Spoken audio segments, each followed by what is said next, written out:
Shalom dan selamat pagi jemaat yang dikasihi oleh Tuhan. Kita berjumpa kembali melalui renungan harian pagi, tepatnya hari ini Kamis 14 Agustus 2025. Menjalani aktivitas kita hari ini, tentu kita meyakini bahwa hanya pertolongan Tuhan yang akan memampukan kita dapat berkarya dengan luar biasa. Mari kita siapkan hati dan pikiran kita untuk mendengarkan firman Tuhan. Sebelum itu kita berdoa. Pujian syukur kami panjatkan hanya kepadamu Tuhan. Terima kasih pagi yang indah Tuhan karuniakan kepada kami sebagai anak-anak Tuhan. Tuhan mempercayakan kehidupan ini, itu berarti Tuhan juga akan menolong kami untuk melaksanakan tanggung jawab yang Tuhan percayakan. Kami akan membaca firman-Mu Tuhan. Roh Kudus Tuhan akan menolong dan memampukan kami mengerti dengan baik dan benar akan firman-Mu. Bersabdalah Tuhan, di dalam nama Tuhan Yesus kami berdoa. Amin. Firman Tuhan terambil dari kitab Ibrani pasal yang ke-10 ayat 26 sampai 31. Sebab jika kita sengaja berbuat dosa sesudah memperoleh pengetahuan tentang kebenaran, maka tidak ada lagi korban untuk menghapus dosa itu. Tetapi yang ada ialah kematian yang mengerikan akan penghakiman dan api yang dahsyat yang akan menghanguskan semua orang durhaka. Jika ada orang yang menolak hukum Musa, ia dihukum mati tanpa belas kasihan atas keterangan 2 atau 3 orang saksi. Betapa lebih beratnya hukuman yang harus dijatuhkan atas dia yang menginjak-injak anak Allah, yang menganggap najis darah perjanjian yang menguduskannya, dan yang menghina roh kasih karunia. Sebab kita mengenal dia yang berkata, pembalasan adalah hakku, akulah yang akan menuntut pembalasan, dan lagi Tuhan akan menghakimi umatnya. Ngeri benar kalau jatuh ke dalam tangan Allah yang hidup. Amin. Jangan sampai durhaka.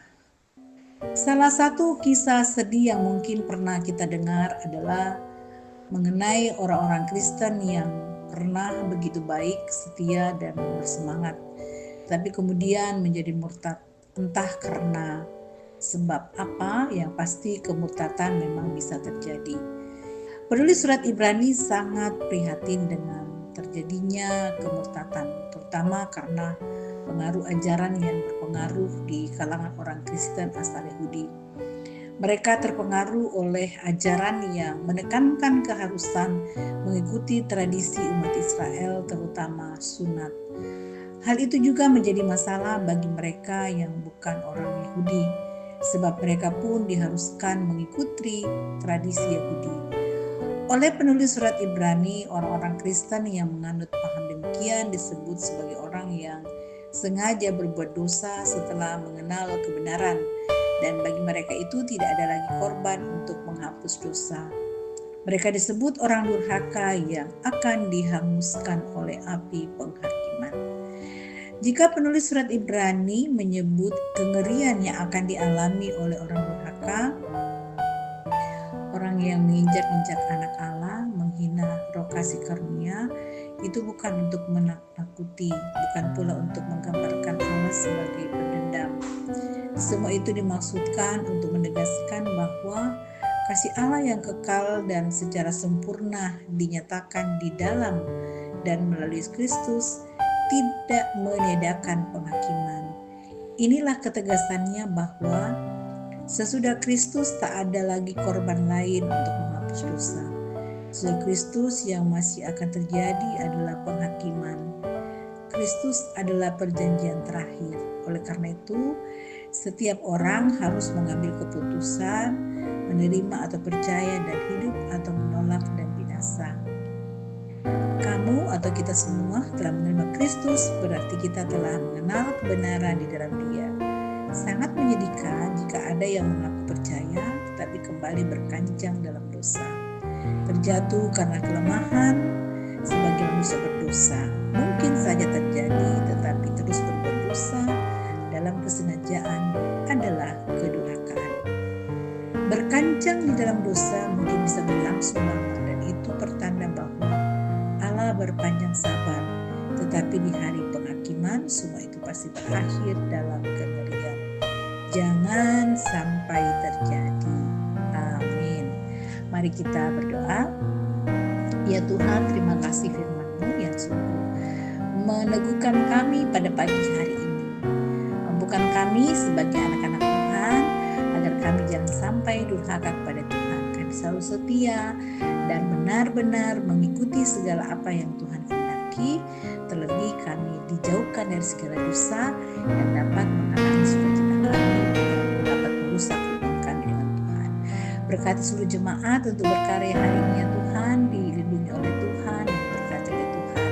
Bagi jemaat yang mungkin sedang bergumul karena sakit, Tuhan berikan kekuatan, pertolongan dan pemulihan. Yang sedang mengalami pergumulan, Tuhan juga menolong dan berkati agar tetap bersandar pada Tuhan, sehingga dalam gumul itu mereka tidak merasa sendiri, tapi yakin bahwa ada Tuhan yang selalu ada dan setia menolong dan menyertai. Dan berkati seluruh jemaat untuk beraktivitas baik dalam pekerjaan, dalam studi, bahkan dalam berbagai kegiatan lainnya, baik di rumah, bersama keluarga, dan kegiatan-kegiatan yang Tuhan percayakan. Lindungi seluruh jemaat Tuhan, diberikan kesehatan oleh Tuhan, sukacita, sehingga dapat melalui hari ini dalam damai sejahtera dan berkat dari Tuhan. Inilah doa dan pengharapan kami kepada-Mu Tuhan. Dengarkan doa kami. Dalam nama Tuhan Yesus kami berdoa dan mengucap syukur. Amin. Selamat beraktivitas jemaat yang dikasihi oleh Tuhan. Tuhan selalu ada untuk menolong dan menyertai kita semua.